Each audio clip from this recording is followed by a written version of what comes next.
Well, good morning, everyone. Nice to welcome all of you here. We have several announcements we'd like to share with you, and I'd like to begin with Lieutenant Andy Green, who's here on behalf of Lima Police Department and I think some other law enforcement agencies. Start of the summer, a reminder about curfew. Good morning. Starting June 1st, the summer curfew hours will go into effect, and that is for the city of Lima, all of the surrounding townships, American Bath, Marion, Perry, Shawnee, the village of Elida, as well as Lafayette. That curfew goes in effect June 1st, and it lasts until September the 1st is for the summer curfew. So for 12 and under, during those dates, it is 9 o'clock p.m., and that is Sunday through Saturday. So all week long, it is 9 o'clock p.m. for 12 and under. For 13 to 15-year-olds, it's 10 o'clock p.m., and 16 to 17-year-olds, it is midnight. And again, those are all week long. I'd like to stress that doesn't start until June 1st. So right now, through June 1st, we're under our regular curfew hours, which for 12 and under is 7 o'clock p.m., and that is Sunday through Thursday. The weekend, Friday and Saturday, is 9 o'clock p.m. For 13 to 15-year-olds, 8 o'clock p.m. throughout the week, Sunday through Thursday. Friday and Saturday, 10 o'clock p.m. And 16 and 17-year-olds, 10 o'clock p.m. throughout the week, and midnight on Fridays and Saturdays. So essentially what it does is the weekend hours become the summer hours because there's no school the next day. There are a couple stipulations with the curfew. One, it's there for a reason. It's there to protect children from being out at a time of night when there could be danger to them. It helps to keep them from getting into some other type of trouble that they should not be getting into. It does not apply to a child who is coming directly home from a church or school activity or from work. Now that is an affirmative defense, so that we would have to verify that. We'll have a lot of people say they are coming directly home from work when in fact that is not the case. So, but if they are coming directly home from school, a school activity, a church activity, or work, it does not apply. Or if they are responding to a life-threatening emergency at the direction of their parent or a legal guardian. Parents can be charged with violating a section of the curfew ordinance if they permit or have insufficient control over the children, which allows them to be out past curfew. So either they let them be out that late, or they just don't have enough control over them that the kids go out. The parents are responsible for making sure this happens. Another question we get asked quite often is, what is a responsible adult? A lot of times we will run across juveniles that are with an 18-year-old friend who is technically an adult, and that can be okay if they have the consent of the parent or legal guardian. So the ordinance is pretty specific that a responsible adult can be anyone who is an adult, but you have to have parental consent for them to be with them. I think that is all I have. Thank you. So, I should just mention this approach to the curfew has been in place now for probably 15, 18 years.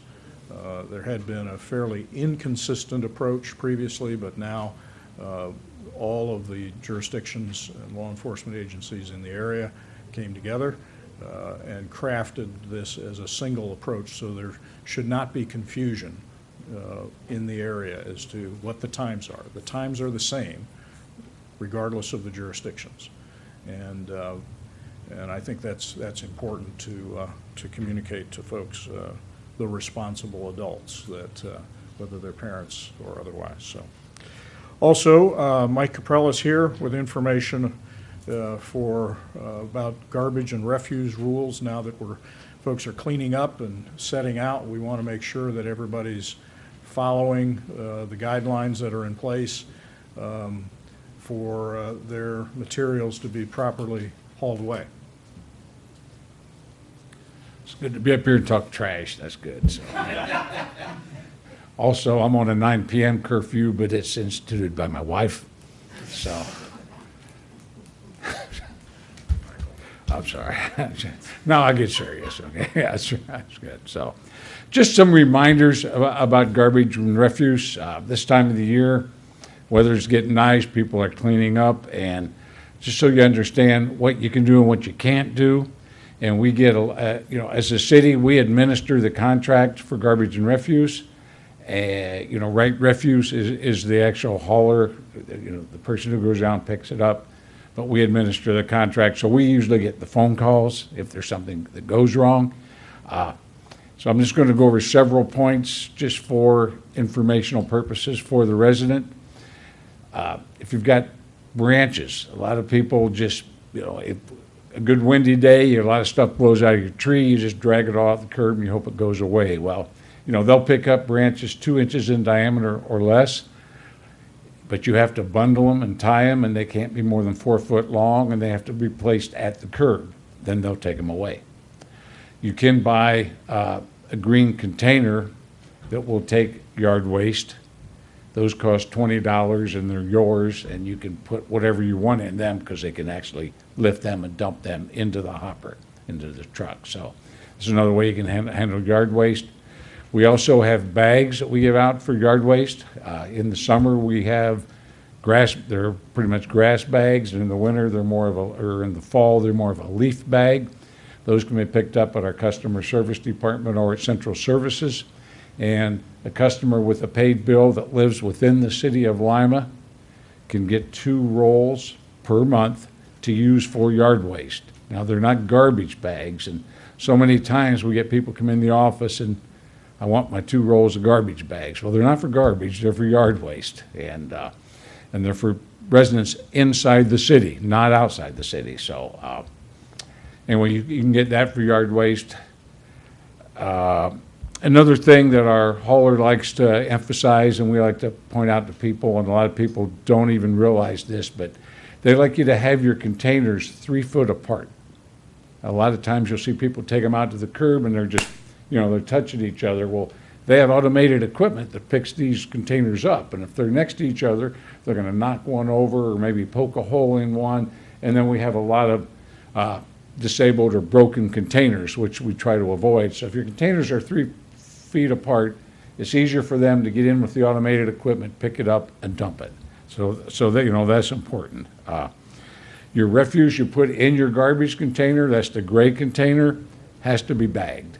People, you can't, and this avoids when they dump it, the blowout of the lightweight paper and whatever. So when you put your garbage in your gray container, it has to be bagged. If you have more garbage than your gray container will hold, you can bag it and put it next to the container, and it'll go away also. You can also put other household items out there in addition to your gray container, long as they don't exceed 3 cubic feet of usage. And a cubic foot, is 3 foot by 3 foot by 3 foot. You take 3 of them, it's about the size of a couch on top of a couch, and they will pick that up. If you have more than 3 cubic feet in your container, they will still pick it up, but then they will bill us when we will bill you for that excess set out. So, and that sometimes causes just question among customers, but you can set out your container and an extra 3 cubic yards. As far as setting out your containers, this also is an issue we have. Sometimes people just put their containers out to the curb and they just leave them there. Well, you can put your container out at 6 p.m. the day before. You're not supposed to put it out till 6 p.m. the day before your pickup. And then you have till 6 p.m. the day after your pickup to get the container back up off the tree lawn or out of the right of way. Containers shouldn't be placed in the street, and they shouldn't be placed behind vehicles that are parked on the street, so the hauler can actually take the the claw or whatever they call it to lift them up. So sometimes we get those complaints that they didn't pick up my garbage. Well, if they can't get to that container, that makes it a little tough also. So a lot of it is just common sense stuff. And we have a flyer that once a year we put in everyone's bill, and it actually spells out all the rules and regulations of garbage pickup. And I think that's pretty much all I have to say, so. My comment about the bag, you talked about the bags for leaf and yard waste. Why are those special? What is it that we do with that material? That material actually goes out to the compost site, and it's recycled. So those are actually, when you put it in the bags, they take it out, they have a special truck that picks that up, and they take it out on Hanthorn Road. We have a compost site where it's actually, the stuff is turned into compost and used, and they make mulch and soils, and, we have a contract. The city actually owns that site, but we lease it out to a vendor, and you can also take yard waste material out there and dump that also with a paid water bill. So that's all recycled material. And if you have the green container, it also goes into the recycle truck. So actually there's three trucks on the street, one to pick up your garbage, one to pick up your recycling, and then one to pick up yard waste.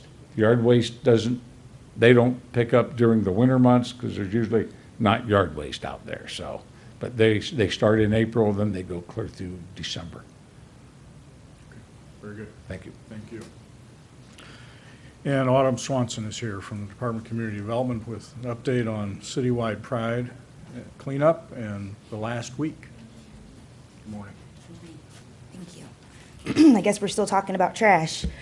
So this is the last weekend for Citywide Pride, which is our citywide initiative to clean up. Citywide Pride so far has been very successful. We have been very grateful to the 46 volunteers that have given up of their Saturday mornings to help work this event. So far, Citywide Pride has served 106 city residents, collected 78 loads, and filled 7 roll-off dumpsters. At Collette Street, we have collected 520 tires and 13 cubic yards of brush. This weekend, May 20th, is the last weekend for Citywide Pride, and we want to go out with a bang. We will have 5 sites around the city: Superior Credit Union on Allentown Road, 4th Street Missionary Baptist Church, Lima Mennonite Church, Martin Luther King Park, and 749 Bryce Avenue. We also have a new partner for Citywide Pride, which is going to be OmniSource, who will have a metal collection box also located at 900 South Collette, where we'll also be collecting tires, brush, and shrubbery, but we'll also now be able to collect household appliances, hot water heaters, bicycles, and much, much more. So please check our Facebook page for what is and is not acceptable.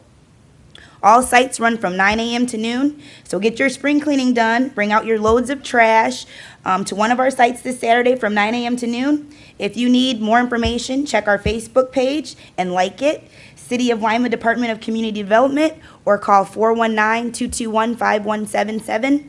Again, I want to give a very big thank you to Rights Refuse, all the dedicated volunteers, and to all the city employees that make this event work. Thank you.